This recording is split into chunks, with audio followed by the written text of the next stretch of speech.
Ouais. Je veux bénir Dieu pour la vie d'une servante au milieu de nous, une grande dame. Son époux était un serviteur dans cette nation, un homme de Dieu que nous respectons. Il est venu ici plusieurs fois lorsque nous avons eu des événements. Et cet homme a servi Dieu avec loyauté, avec sérieux. C'était un homme effacé, calme. Et aujourd'hui, il est avec son Seigneur. Son épouse est là, elle continue le travail. Et nous voulons, elle est là ce matin, nous voulons bénir Dieu pour sa vie. Maman, pasteur Aké Martial, est-ce qu'on peut acclamer pour elle pendant qu'elle s'élève? Que Dieu te bénisse abondamment. Alléluia. Que Dieu soit ta force, que Dieu fasse au-delà de ce qu'on peut penser ou imaginer. Alléluia. Parce que tu as servi, ton époux a servi, et Dieu ne peut jamais, jamais vous abandonner. Il est avec vous et nous sommes avec vous. Que Dieu te bénisse. Merci d'être venu. On apprécie ta présence. Acclamons encore. Alléluia. Gloire à Jésus. Ce matin, rapidement, avant que je donne la parole au docteur Ndiadi, qui aura le temps, il a tout le temps, il finira son enseignement et on va passer à la session de questionnement. Moi, je vais juste finir parce que je vais aller chercher le patriarche qui arrive. Donc, je vais aller le chercher. J'ai dit ce soir, rappelez toutes vos troupes. Amen. Le patriarche est dans la place. Déjà, nous avons beaucoup de pasteurs, de gens qui viendront ce soir spécialement. Et nous avons des autorités également qui viendront parce qu'ils veulent le rencontrer. Alléluia. Ce matin, je vais juste, de façon bref, partager avec toi ce que j'intitule « Se reprogrammer pour conquérir de nouveaux territoires ». Est-ce que tu peux dire à ton voisin « se reprogrammer » ? Plus fort, parle comme si ta voix t'appartient. Tu as prêté la voix là ou quoi? Pour conquérir de nouveaux territoires. Amen. Nous allons lire Proverbe 27, verset 19. Proverbe 27, verset 19.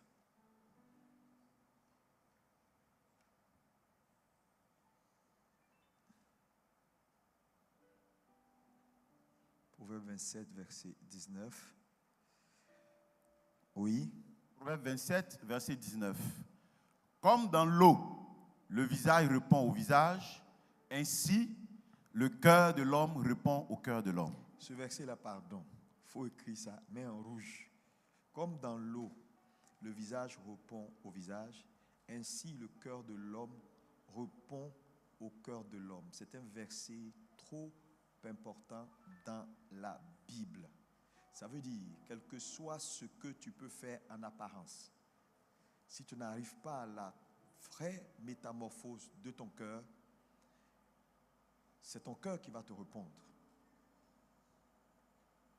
Donc dans la vie, et je le dis toujours, Dieu n'exauce pas vos actes, il exauce votre cœur.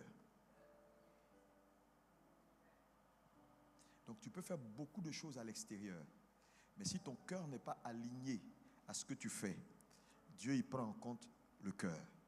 C'est pourquoi il dit, Dieu peut faire, Éphésiens 3, verset 20, infiniment au-delà de ce que tu peux penser ou imaginer, par la puissance qui agit en toi. Dieu peut faire infiniment au-delà de ce que tu peux penser ou imaginer. Donc Dieu ne fait pas que ce que tu pries, il fait également ce que tu penses. C'est pour... mais je n'ai jamais demandé ça à Dieu. Oui, mais tu l'as pensé.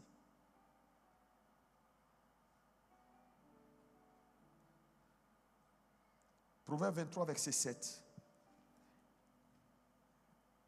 Proverbe 23, verset 7, oui. Proverbe 23, verset 7. Car il est comme les pensées de son âme. Car il est comme les pensées de son âme. Ça encore, c'est un verset très puissant. Mange et bois, te dira-t-il, mais son cœur n'est point avec toi. Merci. Que Dieu te bénisse. Se reprogrammer pour conquérir de nouveaux territoires. J'ai fait une remarque dans ma marche avec le Seigneur, c'est que trop de gens échouent malgré leur tête pleine de théories, de toutes sortes de choses. Vous savez, ce n'est pas les séminaires comme ça que vous ne faites pas. Beaucoup en font chaque année 5, 6, 7, 8, 9. Et si on ajoute les différentes prédications qu'ils ont dans leurs églises, dans une année, il y a combien de dimanches? 52. Ça veut dire, en moyenne, même si tu as loupé 2, tu as 50 prédications, messages, paroles dans une année. Mais à la fin de l'année, quand on regarde ta vie, on regarde le nombre de paroles auxquelles tu as été exposé, le changement n'est pas proportionnel. Qu'est-ce qui peut faire ça? Parce que vous savez, un christianisme sans intelligence n'est pas un bon christianisme. Dieu ne nous a pas appelés à être juste des chrétiens.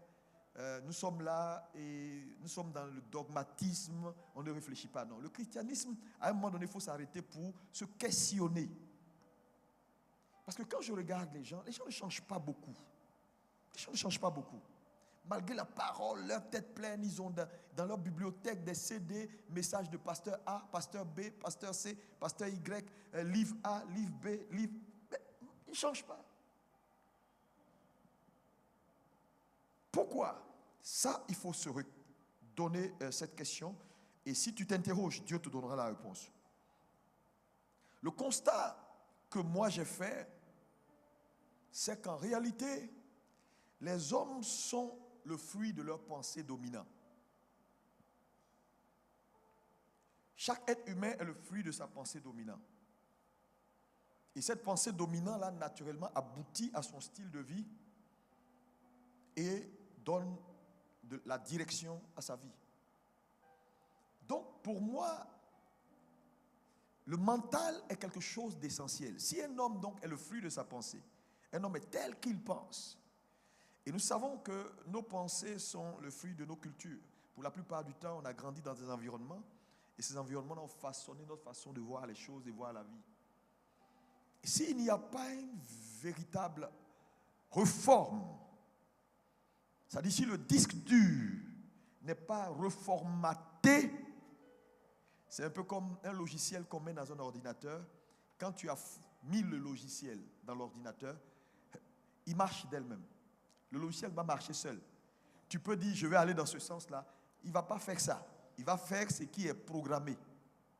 C'est comme un bateau. Vous savez, l'élément le plus important dans le bateau, c'est le petit truc là. On appelle ça le gouvernail. Si tu le mets sur le nord, et puis tu positionnes le bateau au sud pour dire, non, moi je vais au sud. Pour un peu de temps, le bateau va aller au sud et puis va revenir. Parce que l'élément important qui donne la direction est pointé dans le nord. La boussole. Donc, il est essentiel pour nous, enfants de Dieu, de ne pas seulement souhaiter des bonnes choses. Ah, je vais faire ça, Dieu va faire pour moi. Oh, alors que l'élément qui te fait n'a pas été métamorphosé. Tu viens en Côte d'Ivoire, il y a une culture qui a façonné la façon de penser en général des Ivoiriens. Pourquoi souvent en Côte d'Ivoire on dit, ah, tu es de quelle tribu? On dit de l'Ouest. Ah, tu es Bété. Hé, Bété. Non, on dit pourquoi? Agni. Ouh, des avares. Non, on dit non, les gars du Nord. Pourquoi sur chaque tribu, à peu près, il y a une image qu'on peut coller? Parce qu'il y a des esprits dans ces régions-là qui, avec le temps, ont fini par donner aux autochtones sur ce territoire-là d'avoir des habitudes. La culture a fait leurs habitudes. Leur culture a fait leur mode de pensée et a établi des pensées dominantes. Donc, en général, les Bétés, ils aiment pas l'arbre. Quand tu vois un Bété qui n'aime pas l'arbre, on dit, toi, tu es spécial, toi.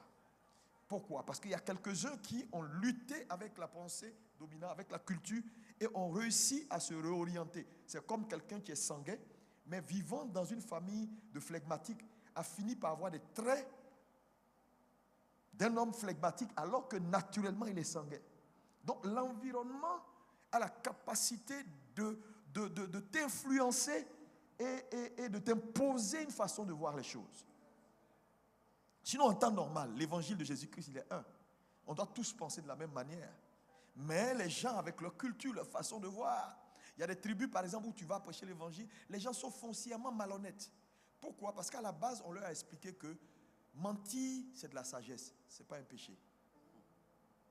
Moi, j'étais à Tunis une année, puisque j'ai une église en Tunisie. Mon pasteur n'a pas pu venir parce qu'ils ont beaucoup de soucis avec l'État en ce moment là-bas. En Tunisie, et pour les Arabes en général, le mensonge, c'est de la sagesse. C'est pourquoi tu peux venir trouver, tu peux entrer dans un magasin d'un Libanais ou d'un Arabe et tu peux lui dire ça c'est combien. En plein carré, il va te mentir. Pour te dire c'est le meilleur, pourtant ça vient d'arriver de Chine. Il dit non, ça, Germanie. Parce que pour lui, ça dit que le mensonge, c'est de la sagesse. Donc quand tu arrives à mentir à quelqu'un, donc ils sont formatés des menteurs, à des gens qui ne sont pas honnêtes. Il y a des cultures comme ça. Et il y a des cultures, tu entres dans ces cultures-là, c'est des gens bien, c'est un peu comme tu vas au Congo-Brazzaville, Congo-Kinshasa. C'est-à-dire, c'est juste un fleuve qui les sépare. Mais quand tu quittes Kinshasa et que tu entres à Brazzaville, c'est comme tu es dans un autre monde. Tu quittes Brazzaville, tu entres à Kinshasa. Je dis, la première fois que je suis entré, j'étais choqué. Je suis à Brazzaville, tout est calme, c'est un peu francophone. J'entre à Kinshasa. Il y a monnaie ici. Il y a truc. C'est-à-dire, ça bougeait de partout. C'est-à-dire que le bougeait. Tout de suite, j'ai changé d'attitude. J'ai dit, je suis dans un autre environnement là. Vous comprenez? Donc, l'environnement, et souvent, ces choses même agissent sur les pasteurs. Des pasteurs malhonnêtes. Parce que c'est ça qu'on voit dans l'environnement. Des pasteurs incapables de dire la vérité. Quand ils disent quelque chose, il faut après chercher à retrancher parce qu'ils disent toujours plus que ce qui est la vérité. Ou méchants, ils ne savent pas, ils ne sont pas hospitaliers. Mais tout ça, c'est l'environnement. Est-ce que quelqu'un peut me dire Amen?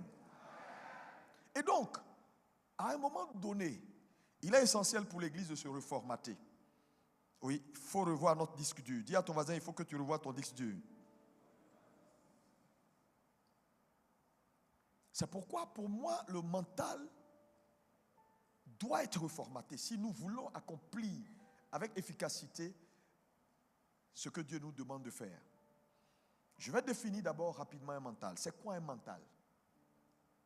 Un mental, c'est la somme de tes pensées, de ta perception. La façon dont tu vois la vie et la façon dont tu réponds aux choses de la vie. Donc le mental d'un homme, c'est la somme de ses pensées, de sa perception, donc la façon dont il voit la vie et la façon dont il répond aux choses de la vie. Ça, c'est son mindset, son mental. Alléluia. Donc, si le mental, c'est la façon dont on voit les choses et la façon dont on répond aux choses de la vie, ça veut dire en réalité, on ne voit pas avec les yeux, on voit avec le mental. Vous êtes d'accord avec moi? C'est-à-dire, un homme voit avec son mental, pas avec ses yeux.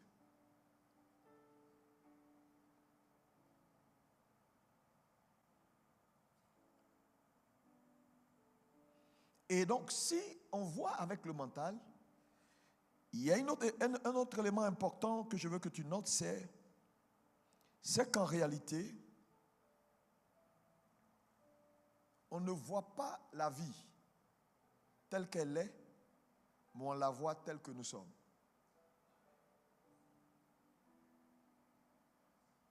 Ouais. 3 personnes peuvent venir ici, chacun va dire ce qu'il voit en fonction de ce que son mental est, de ce qu'il a bâti en lui. Là, tu dis la conférence, c'était bien, mais d'autres gens disent non, c'était. Donc le mental, on ne voit pas la vie telle qu'elle est, mais on la voit telle que nous sommes. Ça veut dire, si tu n'es pas bien formaté, tu ne verras pas bien les choses.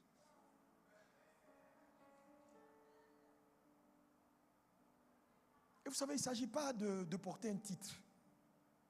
Je suis pasteur, je suis apôtre, je suis archevêque. Ça là, c'est des titres. Toi, qui es-tu? Qui es-tu? Pose la question de votre tu es qui?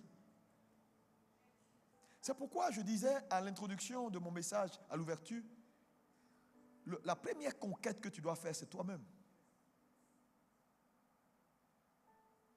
Il faut te conquérir toi-même pour Jésus. Et quand tu es bien conquis pour Jésus, parce que je remarque avec le temps, je vous assure, je fais beaucoup, je remarque avec le temps, les gens ne changent pas beaucoup. Rencontre quelqu'un. C'est pourquoi être mal formaté au début est très dangereux. Regardez les premiers chrétiens qui étaient les chrétiens des années 60, 70, qui allaient à l'école de dimanche, qui étaient vraiment des chrétiens, à qui on a enseigné l'évangile du sacrifice, l'évangile vrai. Regardez-les aujourd'hui et regardez nos chrétiens hybrides, chrétiens Internet d'aujourd'hui. C'est là que vous saurez qu'il y a une différence. Aujourd'hui, nos chrétiens n'ont pas de poids, n'ont pas de racines. C'est des chrétiens Internet. Facebook, chrétiens Facebook. Ils sont là, tout est superficiel, ils sont bizarres. Il n'y a rien de vrai dans ce qu'ils font. Même les cantiques que nous avons aujourd'hui sont truffés de fausses doctrines. Les gens chantent n'importe quoi. Il a dit, chanter, c'est chanter la parole. C'est pourquoi moi, je n'écoute pas tous les chants. Il y a des chants que je ne chanterai jamais. Regardez-moi un chant comme un exemple de chant. Haïssez-moi sur la terre, haïssez-moi, critiquez-moi, tuez-moi. Ce n'est rien. Qui t'a dit ce n'est rien? Si on te critique, on te frappe, on te haït. Si tu as envie qu'on te frappe, qu'on te frappe. Il dit coupez mon... Il y a un là encore, où il dit je le loue avec ma voix, je le loue. Si tu m'enlèves la voix, je le loue avec mes mains. Si tu coupes mes mains, je le loue avec mes pieds. Si tu coupes mes pieds, moi je n'ai pas envie qu'on coupe mes pieds pour louer Dieu. Tu vas chanter ça un jour, Satan va couper ton pied. Il va le dire au Père, mais c'est lui qui a dit, si on coupe son pied, il n'y a rien.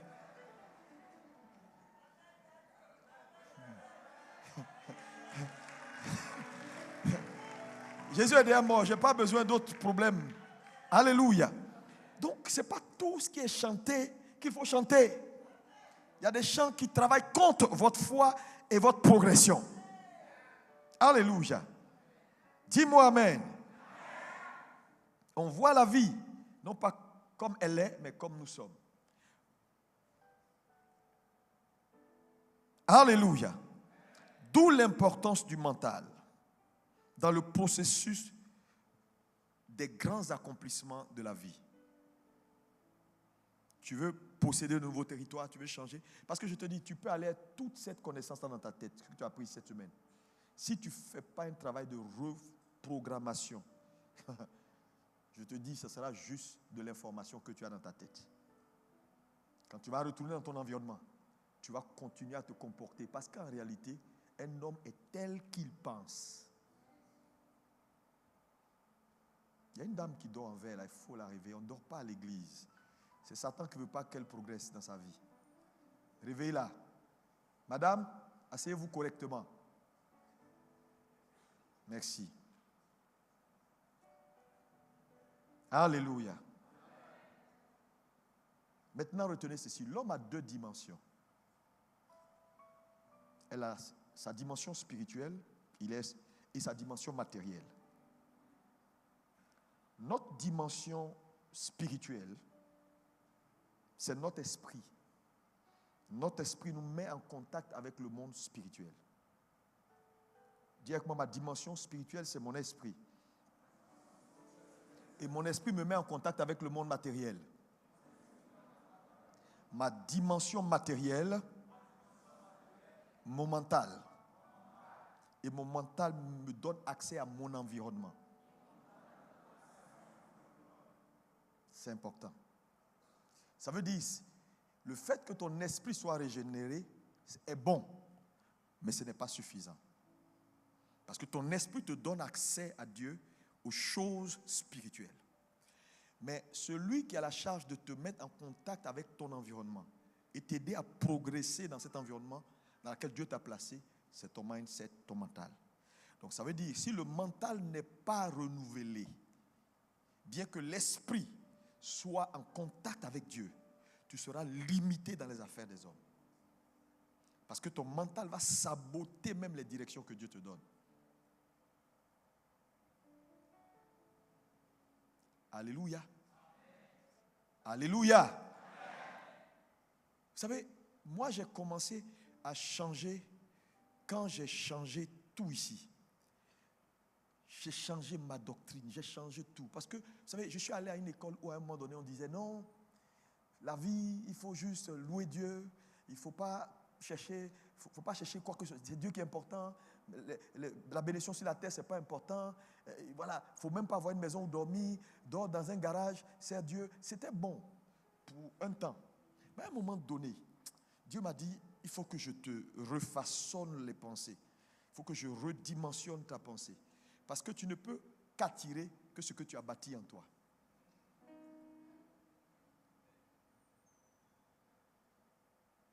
C'est pourquoi l'Église, les pasteurs, il faut un changement de mentalité, un changement de paradigme. Ça veut dire il y a des choses profondes que tu dois, des croyances profondes que tu dois abandonner.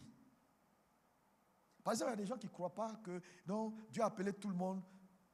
Dieu n'est pas forcément d'accord que tout le monde ait grande église. Cette mentalité-là, par exemple, à un moment donné, j'ai failli avoir ça. Non, regardez même ce pasteur-là, est-ce qu'il a une grande église? Mais c'est un grand pasteur. Non, Dieu n'appelle pas tout le monde à avoir des grandes églises. Non, parce que moi j'ai dit, je ne suis pas d'accord avec ça. Dieu m'a dit non. S'il y a moins de personnes dedans, c'est qu'il y a beaucoup plus de monde dehors. Donc, il faut travailler pour qu'il y ait plus de monde dedans que dehors. Et quand on voit Dieu, Dieu est un Dieu qui recherche toujours la multitude. On dit la multitude fait l'honneur du roi. Et que Dieu nous appelle à aller. Quand il dit aller, faites de toutes les nations des disciples, ça veut dire qu'il ne donne aucune limite. Donc vous voyez que la limite de certaines personnes, c'est la pensée qu'ils ont rachetée et qu'ils ont gardée avec eux pendant des années. C'est resté. Sinon, si tu as une église de 100 000 personnes ici à Abidjan, est-ce que Dieu va se fâcher?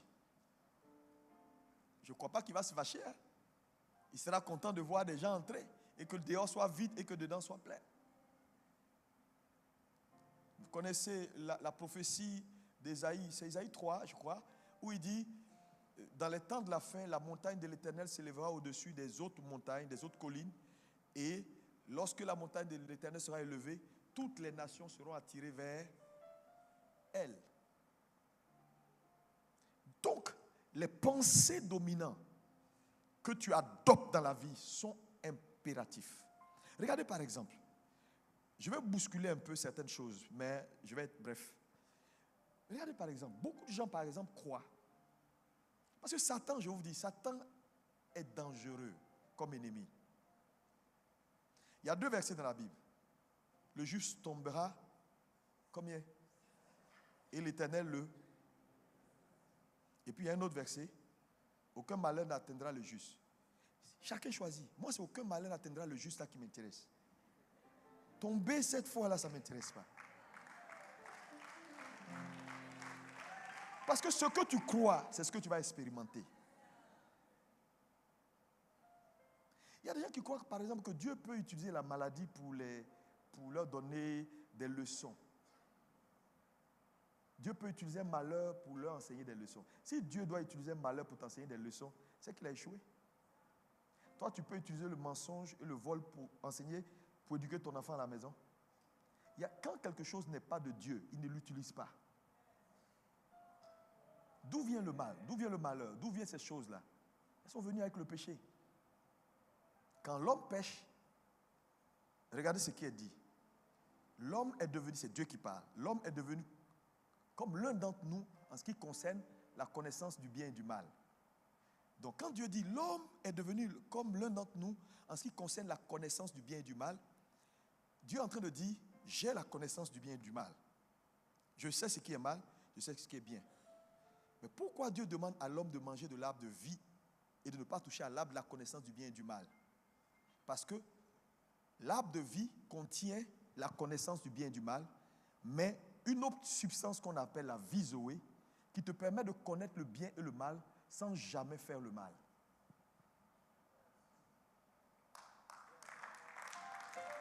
Vous comprenez? Donc Dieu connaît le mal, mais il est incapable de faire le mal. C'est cette nature-là qui voulait être donnée à Adam. Mais manger simplement de l'arbre de la connaissance du bien et du mal, c'est avoir la connaissance du bien et du mal et ne pas avoir la capacité de se retenir de faire le mal. Est-ce que vous me suivez? Donc c'est essentiel, Église, on doit grandir. Il y a des pasteurs, pendant une semaine, tu dois travailler sur tes croyances. Prendre chaque croyance dominante et tu les compares à la parole et puis tu les cancelles. Tu les cancelles. Tu les cancelles. Tu annules ça.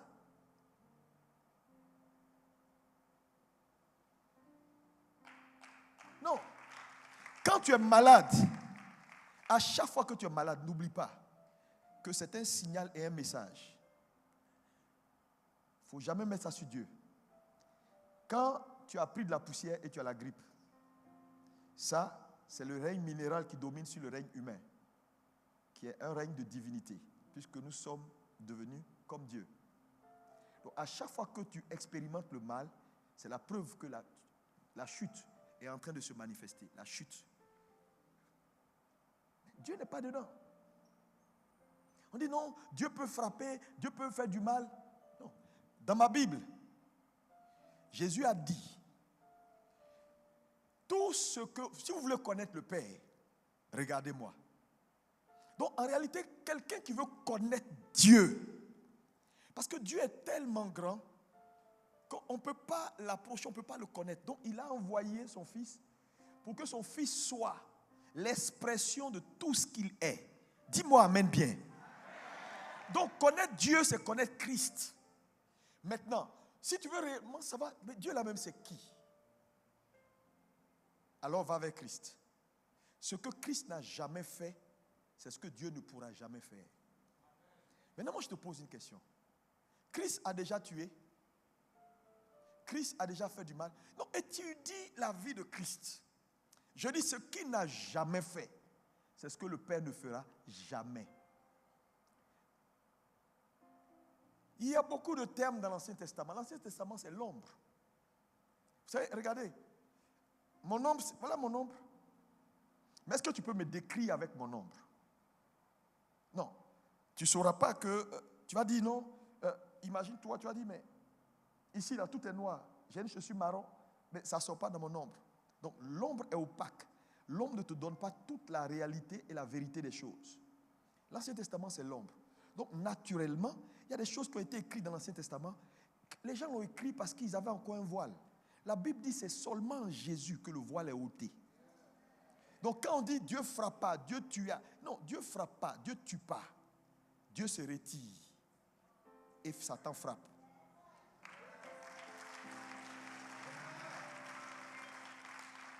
C'est un peu comme si j'enlève la lumière maintenant, les ténèbres vont apparaître. Mais ce n'est pas moi qui ai envoyé les ténèbres. J'ai retiré la lumière.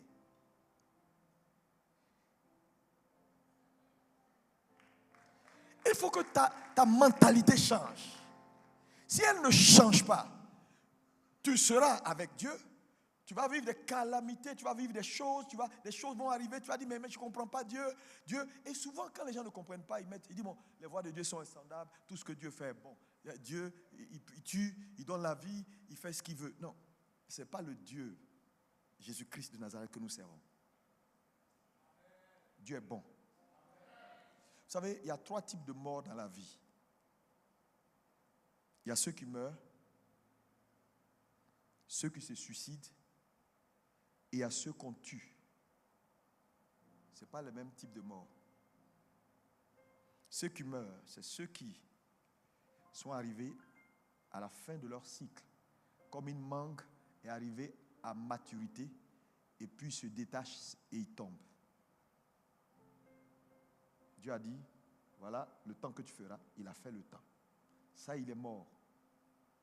Ceux qui se suicident, c'est ceux qui, par leur choix et leur refus de renouveler leurs pensées, posent des actes qui raccourcissent leur propre vie.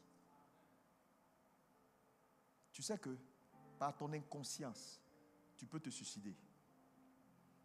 Par ton intelligence qui n'est pas renouvelée, tu peux te suicider. Par tes choix alimentaires, tu peux te suicider. Tu vas dire, oui, c'est Dieu. Mais Dieu n'a rien à voir. Si à 40 ans, 45 ans, tu ne sais pas que toujours glace, sucre, des trucs bizarres comme ça, là, à un moment donné, quand tu atteins un certain âge, manger n'est plus un plaisir. Manger est stratégique. Tu vas mourir vite. Tu vas tomber malade. Et tu vas dire, oui, Poria, Rikaba, Yibababa, 21 jours de jeûne de prière pour être guéri. Tu aurais pu éviter ça. Ceux qu'on tue, c'est ceux qui, naturellement, ne prennent pas les responsabilités comme Corédé nous a dit, et que Satan frappe, Satan retire du champ.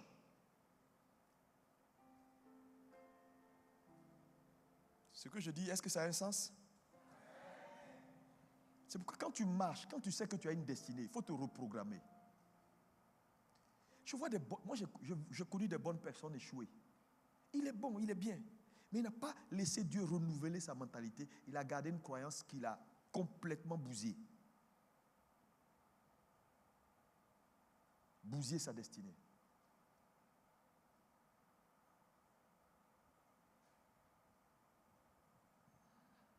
Alléluia. Donc, pour conclure sur ce premier point, c'est, retenez ceci. Tout ce que je viens de te dire, c'est pour t'amener à cette conclusion. Le monde d'un homme, c'est son mental, ce n'est pas son environnement. Ça veut dire, nous tous qui sommes ici, là, chacun est dans son monde. Ce n'est pas l'environnement. Parce que tu peux aller au Canada, aux États-Unis, trouver en plein États-Unis, Manhattan, en face de Trump Tower, des gens qui n'arrivent pas à manger. Donc, si c'était l'environnement qui faisait, je vais à Paris, je vais sauter dans l'eau pour aller à Paris, ils veulent se tuer pour aller aux États-Unis. Mais aux États-Unis, il y a des gens là-bas. Donc, si l'environnement changeait, on ne peut pas trouver des clochards en plein Texas. Ou en plein... Souvent, quand je vais à Ottawa, là, il y a une rue, là. Hein? Des drogués. C'est sale, ils font... Mais c'est terrible.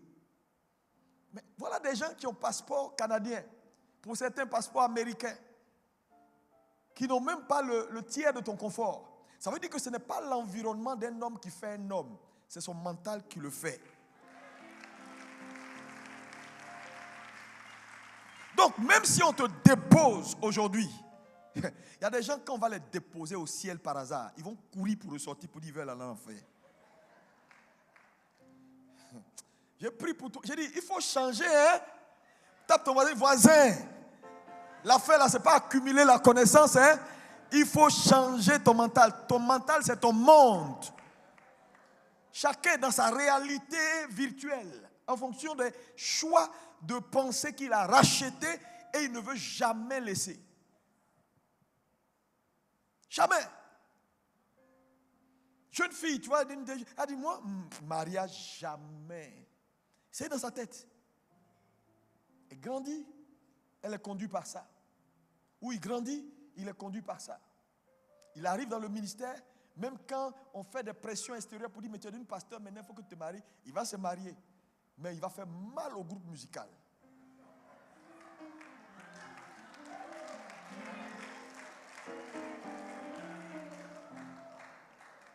Aucune fille qui est un peu claire, il tire sur tout ce qui bouge.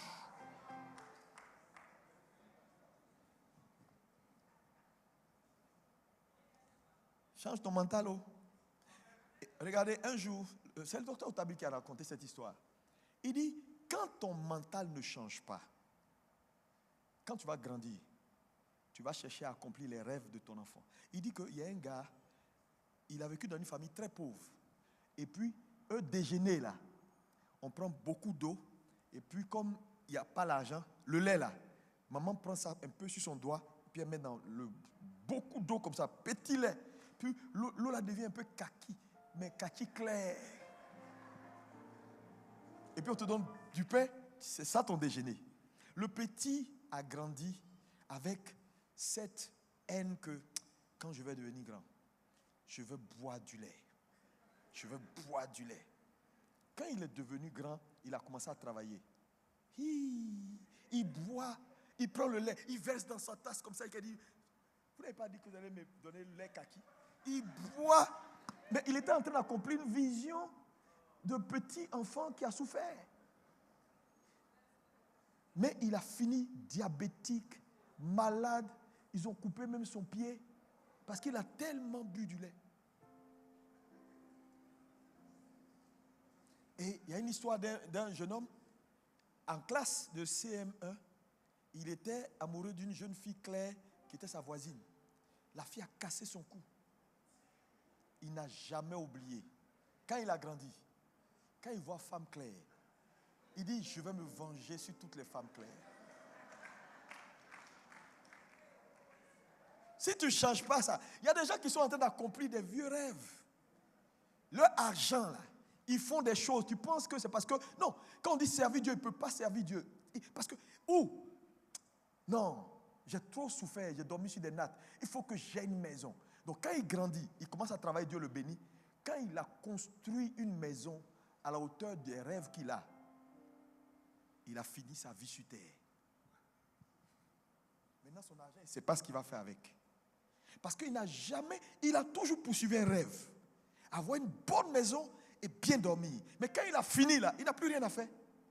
Et il a son argent maintenant, il va ici, il rentre ici, il fait des choses, il ne sait même pas quoi il fait. Donc, parce qu'à son argent, il n'y a aucune vision associée.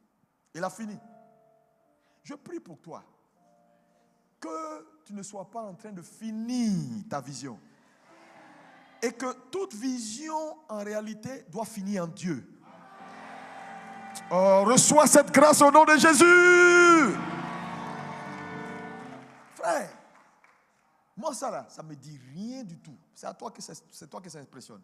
Ça, pouah. Elle dit, oui, mais pasteur, ce qui est dans ma tête là, je n'ai pas encore réalisé ça. Ça là, c'est rien, c'est CPR. CPR. Il ne faut pas me voir comme quelqu'un de spécial. Je ne suis rien du tout.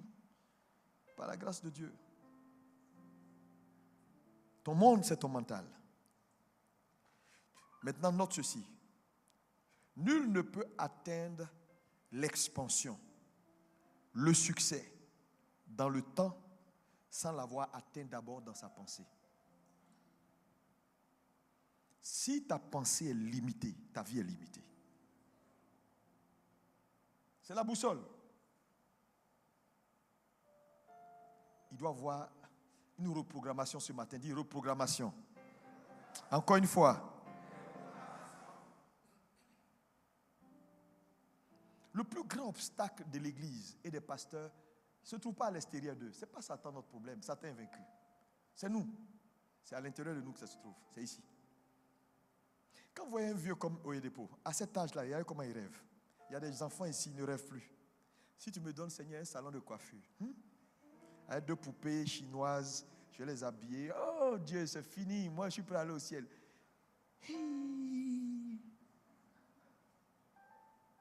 Seigneur, j'ai besoin d'un terrain de 150 mètres carrés. Hey, si j'ai 150 mètres carrés derrière Guiglo, dans un petit village, c'est bon pour moi. Il faut pousser. Dis à ton voisin, pousse encore, pousse encore, pousse encore, pousse ta réflexion, pousse dans tous les sens, pousse. La façon dont tu fais même les choix de ton église révèle l'état de ton mental. On doit acheter un terrain. Dis non. Bon, prenons le petit là. Le petit terrain là. Non, le micro. Non, prenez le micro. Oh, toi aussi. Tu vas prendre un seul micro à 600 000. Toi aussi. On ne mange pas ou bien quoi? Prends 15 000 là. Oui. Tous tes trucs. C'est-à-dire que tu ne rêves pas. Tes rêves ne vont pas au-delà de toi. Dieu nous appelle à avoir un rêve qui est générationnel. Ça veut dire quoi? Il y a des choses que tu vas rêver, mais ce n'est pas toi qui vas les accomplir. Tant que tu n'es pas arrivé là, tu n'as pas encore commencé avec Dieu. Si tous tes rêves s'arrêtent à je vais manger, je vais dormir, il y a des pasteurs qui ont fait ministère parce qu'ils voulaient aller aux États-Unis. Le jour où ils ont eu le visa, il allait s'asseoir là-bas. Une fois, j'étais à Maryland avec un ambassadeur. Bon là, ok, c'est bon. Et elle me dit, il y a un de vos frères pasteurs qui est ici là. Il est venu il n'y a pas longtemps, mais ça fait combien d'années il est là? Sa femme, il a abandonné, il vient de prendre une nouvelle femme. Ouais. C'était son rêve. Il a laissé l'ancienne là, il s'est dit, les enfants, il dit, débrouillez-vous.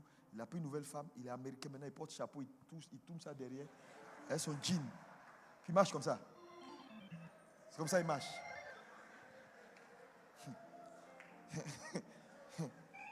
J'ai dit, il y a quoi dans ta tête là?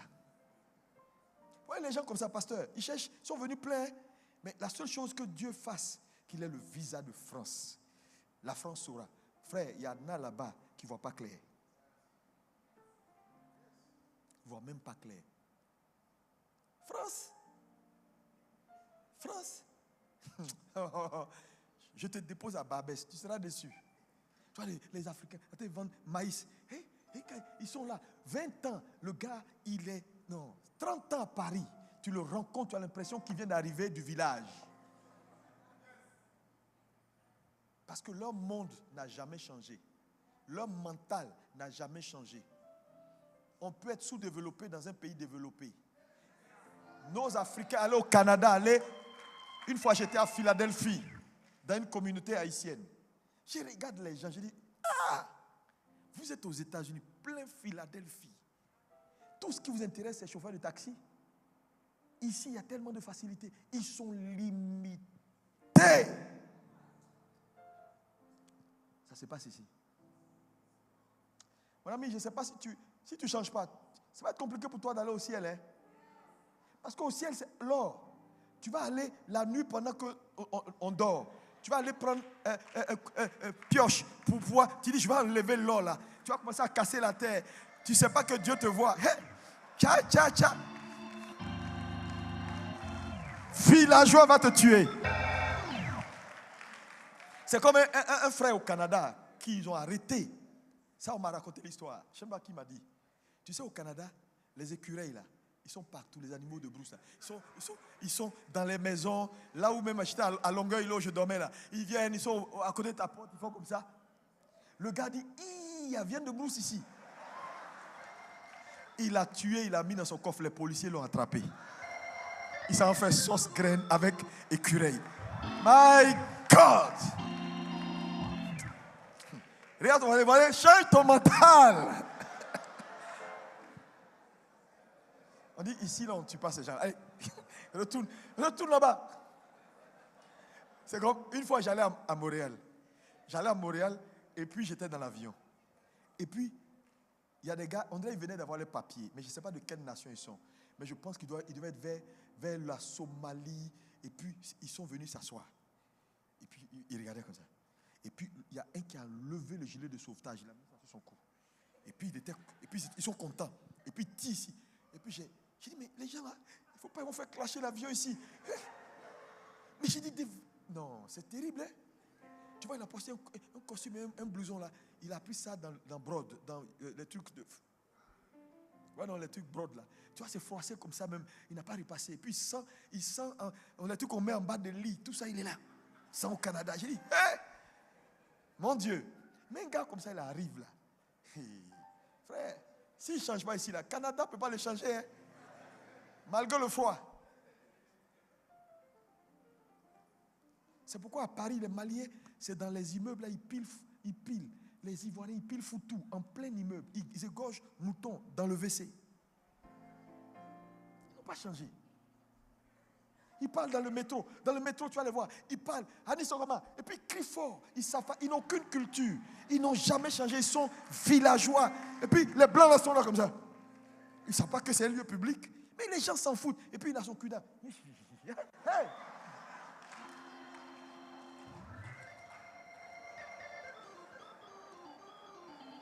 Il y a des pasteurs comme ça aussi dans l'église.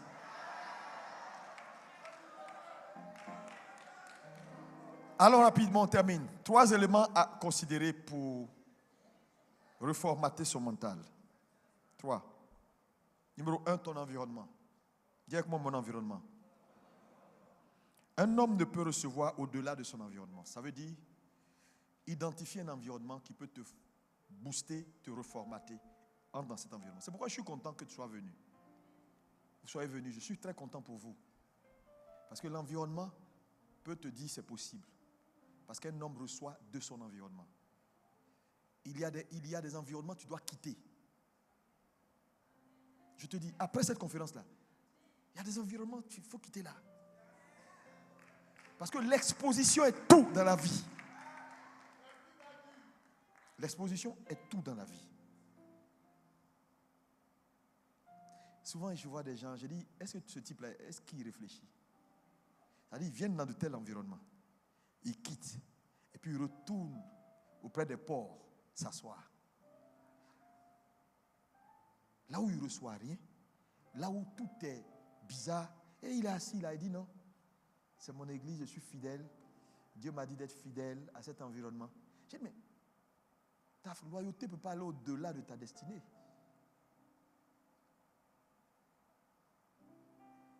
Ce n'est pas tout le monde qui peut te paître. Hein? C'est comme tu veux tirer un colis qui est plus lourd que toi. Est-ce que tu pourras? Pour tirer un colis, il faut être plus lourd que le colis. Il y a des gens qui aiment bien ça. C'est lui qui donne conseil à son pasteur. C'est lui qui lui donne la direction, qui lui dit, Dieu m'a dit aujourd'hui, tu dois prêcher ça. Ah bon? Ok. Dieu m'a dit, je dois payer. C'est-à-dire, le pasteur lui demande l'argent, il paye. Donc, il est tout puissant dans l'église. Donc, il est bien dans ça. Là où on peut le régler, le redresser, il dit non, là-bas, là, j'aime pas. Tu n'aimes pas ta destinée. Ton environnement, tu as comment dit l'environnement? L'environnement peut influencer à l'échec comme au succès. Parce que c'est dans ton environnement que tu te nourris des informations qui nourrissent ton mental ou ta pensée. Regardez tout ce que vous entendez là. C'est en train de shifter certains. C'est en train de les bouleverser à l'intérieur. Mais c'est bon.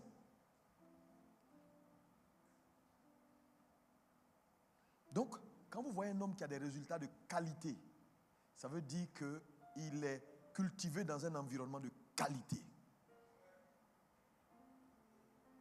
On n'écoute pas tout le monde.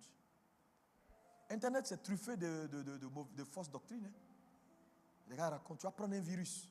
Le problème, c'est que si tu prends le virus là, Jésus a dit, laissez-les croître ensemble. Hein?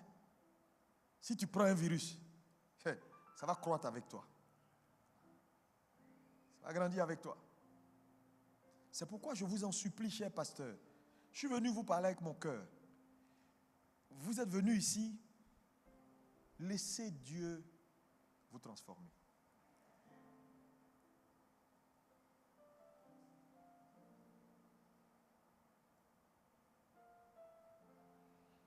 Même s'il y a des choses que Dieu veut faire pour toi, il ne pourra jamais le faire si ton environnement ne change pas. On n'a pas vu un jour Jésus qui veut prier pour quelqu'un, qui sort le monsieur de son environnement pour pouvoir prier pour lui. Ça vous montre jusqu'à où un environnement est puissant et a la capacité de limiter même la puissance de Dieu.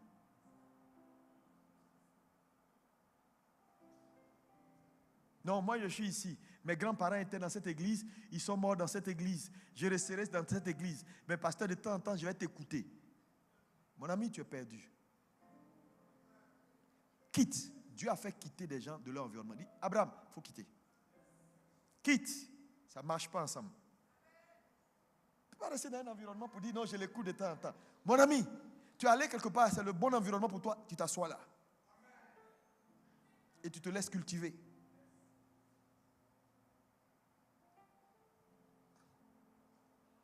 Si moi j'étais fidèle, hey, pour que je te choisisse pasteur, il faut que tu sois deep.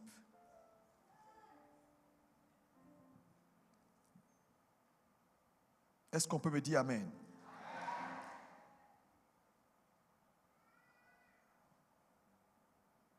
L'environnement crée autour de l'homme une atmosphère.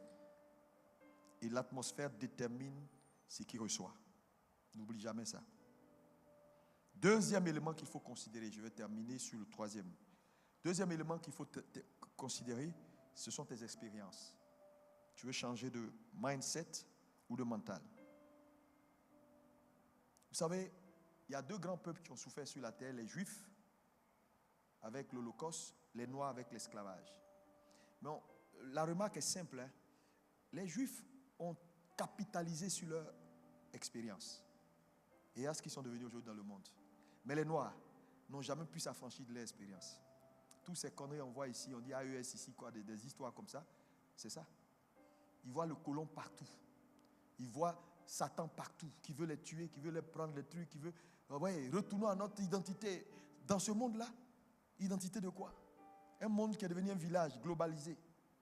Non, si son pied a cogné caillou, ce sont les États-Unis. Si son pied a cogné caillou, c'est la France. C'est quelle mentalité ça? Et vous allez voir que la plupart, c'est des incultes. Il faut que l'Afrique s'affranchisse. On nous a colonisés, c'est vrai. On a fait l'esclavage des Africains. Mais aujourd'hui, là, on doit laisser ça derrière nous, capitaliser pour accomplir des grandes œuvres. On ne doit pas avoir la phobie du blanc, la phobie de l'Occident, tout le temps. Il y a un frère à Paris qui me disait, il dit, on va gâter tout ici. Donc quand il voit un feu rouge, il n'y a personne, il casse pas. On dit, mettez le truc dans la poubelle, il jette à terre. Il dit, on va salir les pays là aussi. Ils sont venus nous faire du mal. Donc, comment tu peux d'un pays de quelqu'un? Et puis tu vois, il est dans une attitude revanchard. Même quand il cherche une femme blanche, c'est pour se venger. Ça dit, j'ai dit, mais mon ami, mais tu es rétrograde. Affranchis-toi de ton expérience. Dis Amen.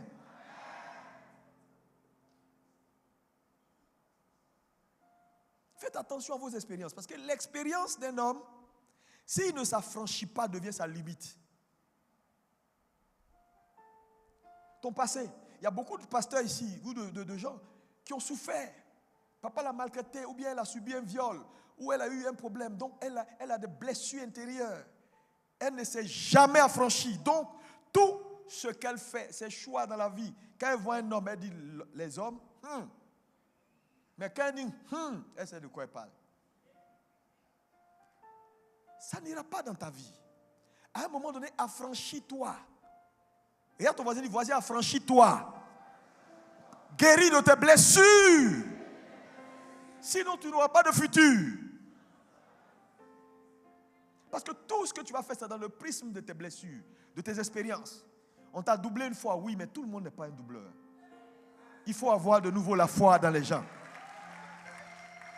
Mais si à cause de ce qu'un pasteur t'a fait, tu ne crois plus en rien, même quand on dit, quelqu'un prêche, tu sens l'onction, et il dit, on va se mettre, il dit non, moi, je ne vais jamais aller à leurs appels de s'aimer.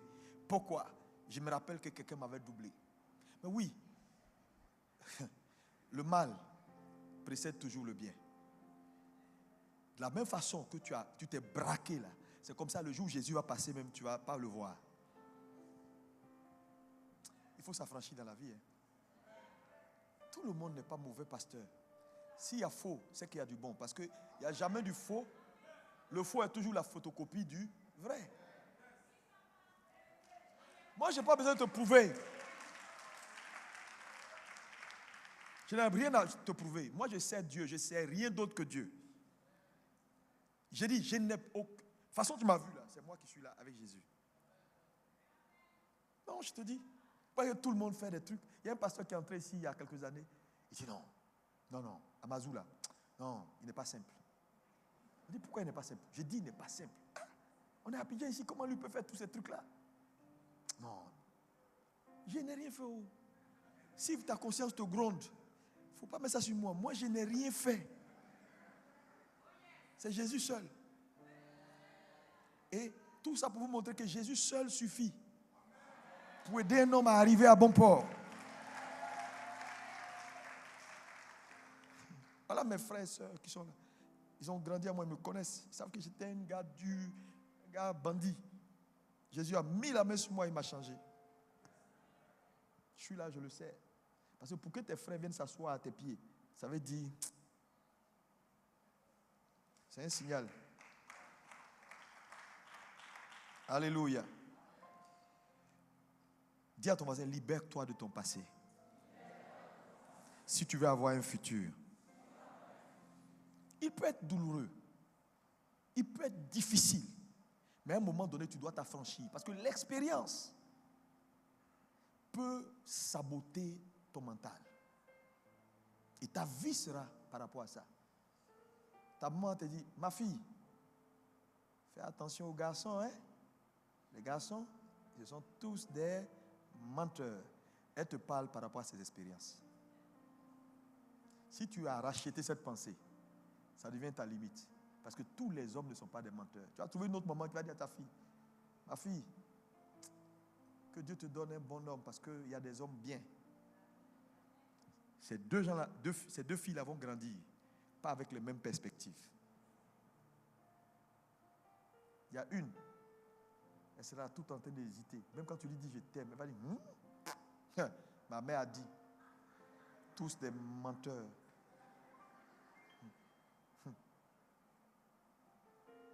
Quelqu'un doit refaire sa cure ce matin. Refais ta cure. Les expériences passées peuvent être un obstacle aux exploits futurs. Traite avec tes expériences passées. Sinon, tu seras limité dans ton futur. Le psaume 109, verset 22. Lis-moi ça rapidement et je termine avec le dernier point. 109, verset 22. Je suis malheureux et indigent, et mon cœur est blessé au-dedans de moi. Ton cœur est blessé.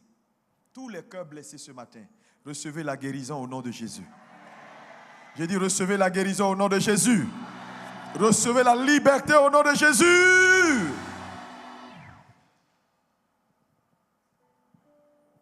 Dernier point. Ton ignorance. Tu veux renouveler ton mental? Osée 4, verset 6. Mon peuple périt faute de connaissance. Il dit parce que tu as haï la connaissance, je vais te rejeter. L'ignorance, ton niveau d'ignorance. Vous savez, l'ignorance est pire que le diable. C'est parce que Satan, on peut le chasser. Quand tu es ignorant, hey. Ah, Saint-Esprit. Ce que tu ne sais pas devient ta limite. Trop de gens sont ignorants. Tu n'as pas le droit d'être ignorant. Parce que l'ignorance ne va pas t'excuser ou ne va pas t'épargner la chute. Non, papa, Dieu, je ne sais pas, hein, donc même s'il y a un trou, je ne tombe pas. Non, tu dois savoir qu'il y a un trou. Sinon, tu tomberas dans le trou.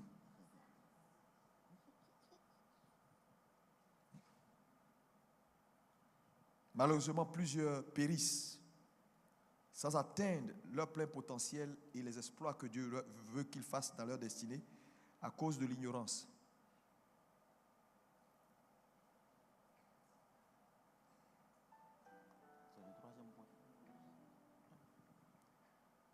Commence à rêver grand. Commence à apprendre avec Dieu.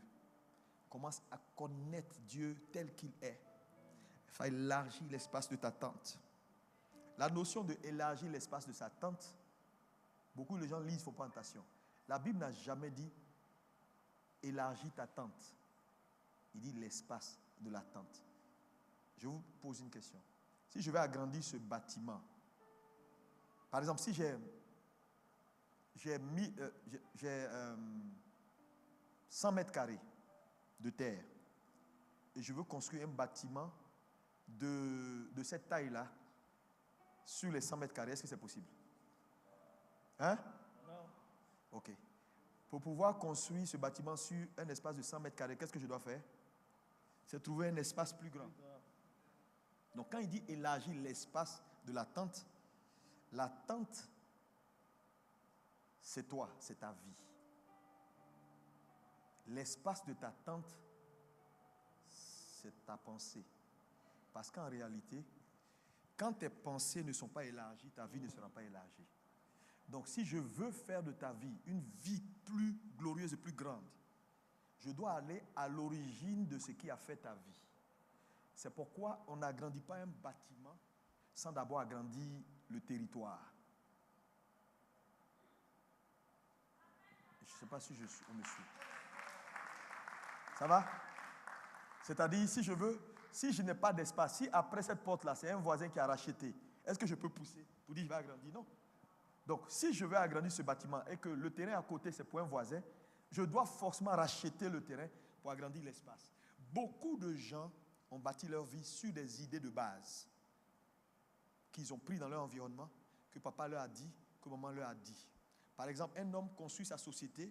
Au départ, il était ignorant, il vivait dans un petit campement. Il a appelé la société Coucougnon SARL. Il a fait son Coucougnon SARL. Et puis, voilà que quelques années plus tard, il entre, Dieu le bénit, il entre dans un nouvel environnement où sa mentalité a changé. En temps, Coucougnon SARL a commencé. Maintenant, s'il veut que Coucougnon SARL devienne une société internationale, il faut qu'il reformate sa pensée. Parce que Koukounion SARL a été bâti sur la première pensée qu'il avait quand il était ignorant. Vous voyez, non? Donc, il doit maintenant reformater sa pensée, rêver de nouveau. Et c'est à partir de là maintenant que la société va commencer à s'étendre. Il doit comprendre que, j'avais dit Koukounion SARL. Mais ce Koukounion là, on peut bien prononcer aux États-Unis, en Chine, en Inde, au Japon. Parce que là, il va aller sur le plan global. Donc, à un moment donné, tu vas voir qu'il y a des gens qui changent le nom de leur structure. Parce qu'au départ, le nom qu'il a donné, c'était dans son ignorance. Maintenant qu'il veut devenir global, il se rend compte que le nom n'a plus la capacité de percer certains territoires. Il change le nom, il change les logos, il adapte à la nouvelle vision qu'il a. Donc, quand la vision n'est pas élargie, la vie ne peut pas s'élargir. Donc, élargir l'espace de ta tente, c'est élargir la vision qui a fait ta vie. C'est pourquoi c'est essentiel pour l'Église et chaque pasteur, à un moment donné, de comprendre l'importance du changement et de la reprogrammation. Quelqu'un me dit Amen. Amen. On dit avec moi reprogrammation, dit Amen. Et à ce dernier point, le hic est que l'ignorance n'est pas un démon qu'on peut chasser. On ne peut pas chasser. Quand tu ne sais pas, tu ne sais pas. Tu vas périr avec. C'est pourquoi il dit, parce que tu as rejeté la connaissance, je vais te rejeter. C'est écrit. L'ignorance n'est pas un démon que tu peux chasser. Tout ce que je peux faire pour vous ici, là, je ne peux pas chercher ton ignorance. C'est ce que je peux faire pour chasser. Je cherche à faire un remplacement pour que ton ignorance soit endommagée. Ce n'est pas facile de changer les hommes. Hein. Vous croyez qu'on prêche comme ça, c'est aussi simple? Il y a des gens qui sont assis, qui sont en train de réfléchir en ce moment. C'est ce que je reçois du Saint-Esprit. Qui sont en train de réfléchir et qui sont là. Ouais. Est-ce que tout ça, c'est vrai? Dans tous les cas, c'est Dieu qui va juger. Hein. On va arriver au ciel. C'est-à-dire, le monsieur est braqué. Il est dedans depuis les petits. Ça ne change pas comme ça. Tous ces jeunes prédicateurs, il a quel âge même ce petit-là? Ce petit-là. Depuis quand c'est parce qu'il lit la Bible, il n'y a même pas 3 jours. Moi, j'ai la Bible de Jérusalem. C'est ce qu'il ne sait pas. Il faut avoir la Bible du Qatar. Ça ne change rien. Est-ce qu'on peut acclamer Jésus? On va se lever. Frères et sœurs, je vous aime. Et il faut aller t'asseoir. Et puis tu vas travailler ici, là. Il faut travailler. Souvent même dans nos maisons, c'est ça. C'est notre mental qui fatigue notre famille, notre femme. Quand le gars il est formaté, sa maman lui a toujours dit, hé, Vénance, femme, il ne faut jamais laisser femme monter si ta tête est Vénance. Sinon, là, tu es le fils de... Donnez-moi un nom difficile. Non. Zoku Abla Chantal. Je te parle, mon fils. Zoku Abla. Dans notre famille, on ne marche pas sur nous. Le petit grandit avec. Quand il se marie, hey, je suis le fils de Zoku Amla. Toi, tu dis quoi? Tu es un bail. La dame, elle comprend rien. Elle dit, mais non, ma chérie. Quelle chérie? Obéis-moi. Alléluia. Frère, il faut un changement. Il y a des gens qui ont vécu, qui ont souffert, donc qui ont vécu solitaire. Son papa le frappait, son papa ne l'a pas reconnu, il se promène seul, elle se tapette dans les rues, il cherche des petits cocomans pour manger, il lance des cailloux pour tuer des magouillas. Il a grandi comme ça, puis un jour, poum, il a eu la grâce, il s'est marié. Il va aller marier une jeune fille qui est issue d'une famille de nobles, ambassadeurs, tant.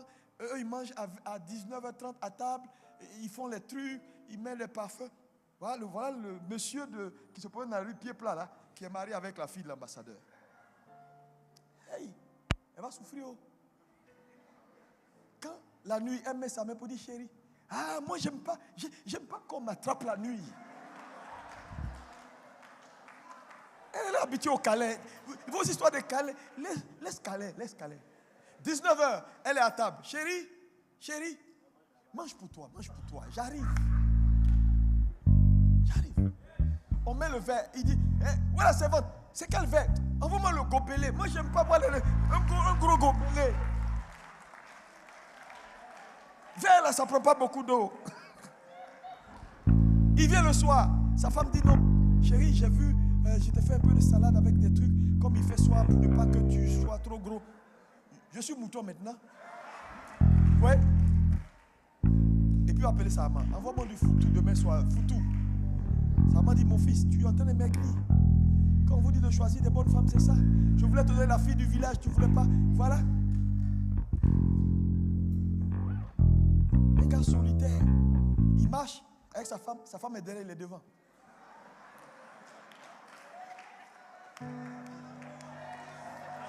Acclame, allez. Changement ici. Tu sais, si ton mental ne change pas, ton église sera à l'image de ce que tu es. Un gars suspicieux, il a vécu en cour commune. Là-bas, chacun a son espace. Quand tu veux manger, attends que tous les voisins dorment. Ou bien entre pour manger parce que sinon, tu es obligé de les inviter. Un gars comme ça, il vient dans l'église. Hey, il est suspicieux, il aime critiquer. Tous ses collaborateurs sont critiques parce que lui-même il critique. Un pasteur qui critique, tous ses collaborateurs sont critiques. Tu vas prêcher dans l'église, c'est tout ce que tu as fait de mal là, ils vont aller dire, allez papa, tu vas dire. Quand il prêchait, il faisait comme ça. Ça t'a rien dit? Il y a un signe de franc-maçon, on fait comme ça. Ils ne sont pas aussi dit oui. C'est comme ça le papa est. Soyez civilisés, hein. Sinon vous allez bloquer l'église. Les gens seront là, critiques, méchants. Ils ne vont pas respecter les autres pasteurs. Parce que toi-même, tu ne respectes pas les pasteurs. Donc, quand d'autres pasteurs arrivent, tes collaborateurs n'ont aucun respect pour eux. C'est ce que tu as donné comme feeling. Tu es un homme limité, ton église est limitée, tout est limité. Le changement ici est important. Ça fait que souvent, certains disent, pasteur, pourquoi je n'ai pas de cadre dans mon église? Parce qu'il y a des gens, une catégorie de personnes qui ne pourront jamais venir dans ton église. Parce que ton mode opératoire, c'est les gens, ils réfléchissent vite. Eux, ils vont vite. C'est des hommes d'affaires. Toi, tout, c'est les sorciers du village. Le gars, lui, il a envie de comprendre comment on fait les réussir. Tes enseignements. On va attaquer les sorciers toujours les sorciers du village. Les grands-mères ancestraux. Ceux qui t'ont lié, qui ne t'ont pas lié. Même si le gars, par lui-même ses choix, il entend ce qu'il y a des problèmes, on met sur les grandes-mères. À un moment donné, il y a des cadres qui ne viendront pas dans ton église. Parce qu'ils n'ont pas de problème de démons. Tout le monde n'a pas un problème de démons. Il faut pouvoir équilibrer ton message. Former les gens.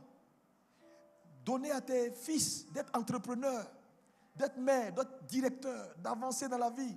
Quand il n'y a pas de profil de carrière dans ton église, tu n'auras que des va-nu-pieds.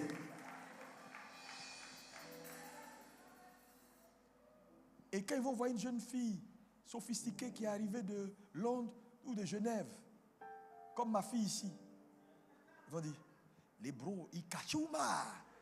On a vu une jeune fille claire. Ça, c'est l'esprit des eaux. Ouh, ils vont commencer à leur sorcellerie. Tu viens en costume, tu es bien habillé. Non, pasteur, il y a un gars qui est... Je sens qu'il a un esprit de séduction. Son parfum même là, ça a pris tout le coin.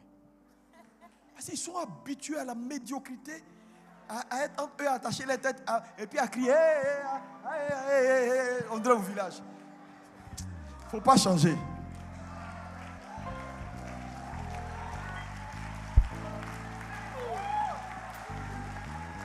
Alléluia. Il y a des gens qui vont venir dans ton église avec des dreads. Avec des dreads.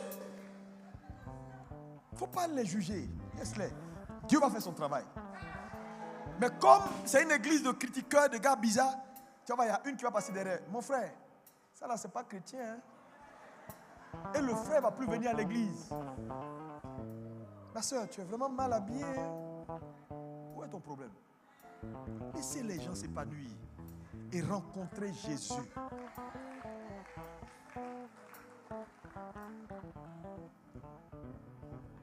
Que Dieu vous bénisse. Que sa grâce vous soit multipliée. Lève la main, parle à Jésus un instant. Un renouvellement de mentalité. Mindset. Tes blessures de mon passé.